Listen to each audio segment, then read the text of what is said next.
What's good everyone, it's Steve from Sneaker Tech Talk, back with another video today. And for today's video, we're going to take a look at the performance review of the Jordan Zion 2.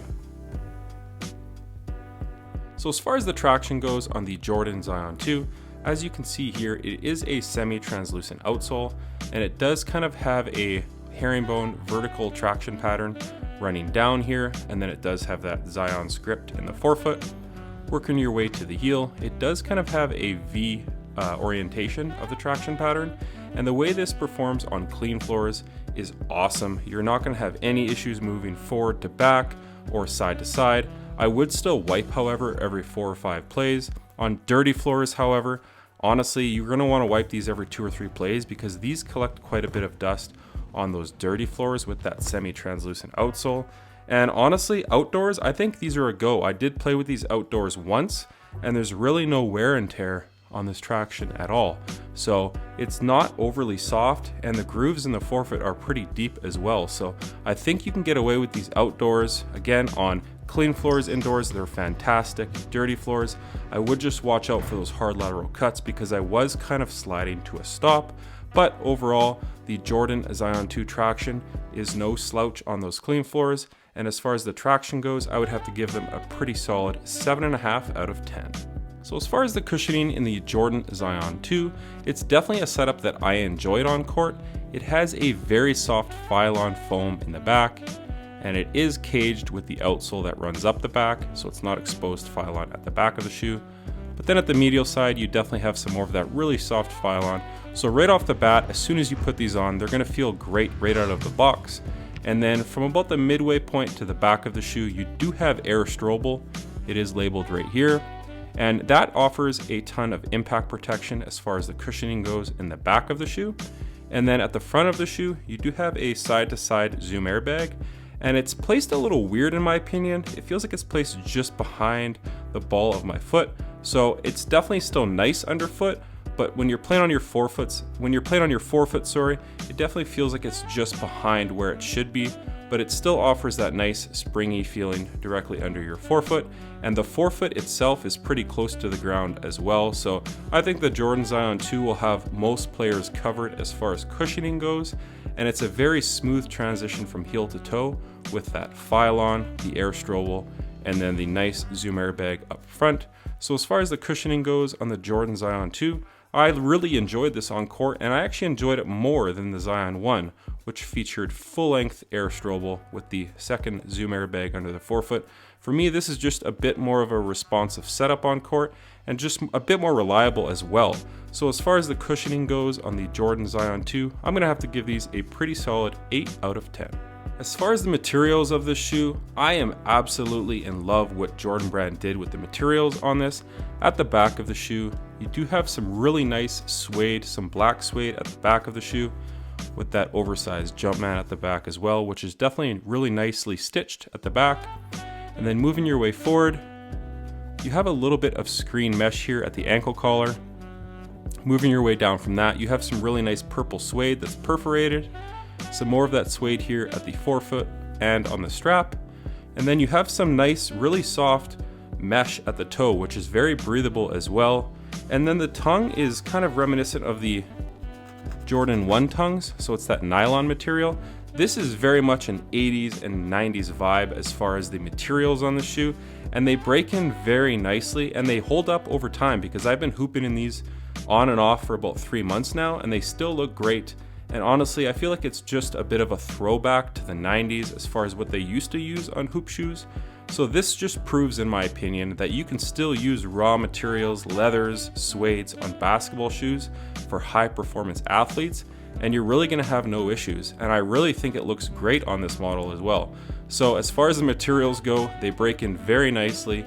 They're very soft and just very durable as well. So as far as materials go on the Jordan Zion 2, for me, I'm going to have to give these a very solid 9.5 out of 10. For me, it's probably the best material usage on a signature shoe here in 2022, in my opinion. So I don't know who designed these over at Jordan Brand, but I really like what they're doing with the Jordan Zion 2 as far as the materials go. I know on the Voodoo pair as well, they did use some really nice canvas, and there's just a ton of colorways coming out with like patent leather, the suedes, the leather, the canvas. So again, Jordan Brand did a fantastic job as far as the material usage on the Jordan Zion 2. And these come in at 16.05 ounces. So this is not an overly lightweight shoe in my opinion, but as far as the way they use the materials on this basketball shoe, if this is what it takes to get these materials back on a basketball shoe, and honestly, these did not feel clunky on court at all. So as far as the weight goes, for me, it's really a non-issue. So as far as the fit goes on the Jordan Zion 2, I would say go true to size, and they are wide foot friendly in my opinion. As you can see here, they're not overly narrow at the forefoot. But one thing I did have an issue with as far as the fit, at the back of the shoe, you do have these pretty big oversized Achilles pillows, which for me, it felt like it was pushing my foot forward until about the second wear where they broke in, and then it didn't have that feeling where it was pushing my foot forward anymore. But the main issue is this collar at the back near the Achilles. Now I was wearing above high ankle socks, like, mid-cut socks, and this collar here, within 40 minutes of my first wear, I was bleeding right through my sock. It was just rubbing against the Achilles portion of my foot or heel, and I couldn't wear these for about 2 weeks after that because it just caused so much pain at the back of my foot. But over time, they did get better. That went away over time, so if you do have thicker socks, I would maybe caution until these are broken in wearing those. But again, the overall fit, I really enjoyed it. Another thing that I did notice though is this stitch line right here. It felt like your foot was butting up at this stitch line here, but when you stick your hand in the shoe, you can't feel anything. But for whatever reason, just the way this toe is slanted, it feels like your toe is kind of butting up against this, which feels like it's the end of the shoe, but it's really not. There is some more space at the end. So again, I would go true to size. If you're a wide footer, I would stick with true to size. Unless you're a super wide footer, then go up half a size. But as far as the fit goes on the Jordan Zion 2, I'd have to give it a pretty solid 7.5 out of 10. So as far as support goes on the Jordan Zion 2, I think this is the most supportive basketball shoe that is currently on the market, bar none, and it's not even close. So as far as the support goes, inside at the back of the shoe, you have a very rigid heel counter. Like, you cannot press this in at all. It's super rigid. This is a mid-cut basketball shoe as well. Moving your way forward from that, you have these wings where there's eyelets right here and the laces run through it. So when you pull these really tight, it kind of draws your foot in at the back of the shoe and keeps your foot secure within the back of the shoe. So the support features, as far as it being a mid-cut and having those two features right there at the back of the shoe, are absolutely amazing.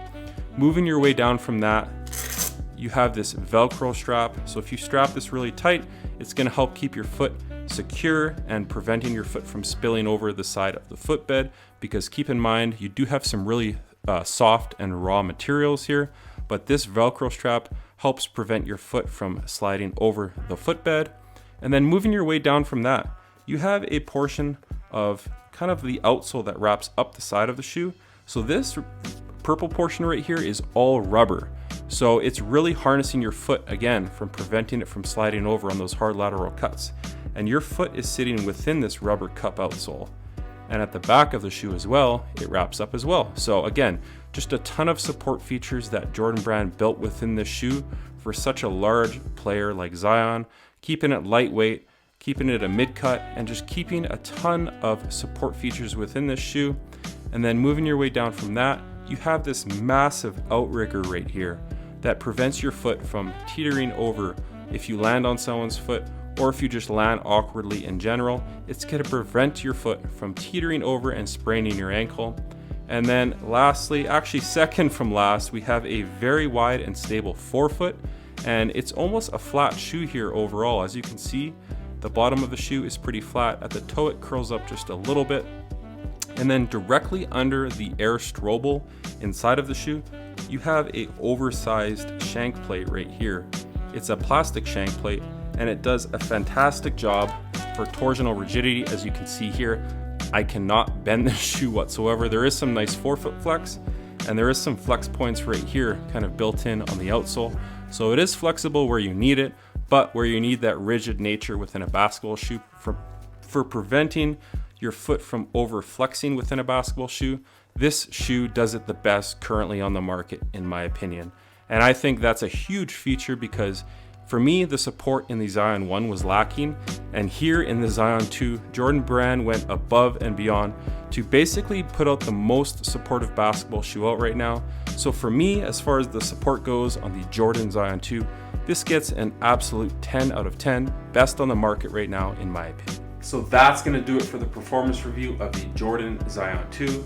Like I mentioned, the traction is really good on clean floors. On dirty floors, however, you're going to have to wipe. The material usage on the Jordan Zion 2 is some of the best materials we've seen in a basketball shoe in like over a decade. That raw material with the suede, the nubucks, the leathers, the canvases they're putting on the Jordan Zion 2s, it's really amazing in my opinion. And for $130 USD, 160 over here in Canada, I think it's a very good bang for your buck. The overall cushioning system with this shoe is great with the air strobel in the heel and the zoom air in the forefoot. But like I said, the support features within this shoe is some of the best on the market right now. You have that internal heel counter, the lacing system, the really wide and stable base with that torsion bar and outrigger. And then this forefoot strap really does its job. So this shoe really harnesses your foot within the basketball shoe. And for me, it really makes a ton of sense because this is Zion's shoe. So this shoe is a huge upgrade over the one, not just in support, but the overall look as well. I think Jordan Brand did a fantastic job. Let me know down in the comments what you guys think of the Jordan Zion 2, and check out my Instagram over at 23MJ88, as it is an extension of my YouTube channel. Stick around for the on-court footage of the Jordan Zion 2, and until next time, peace.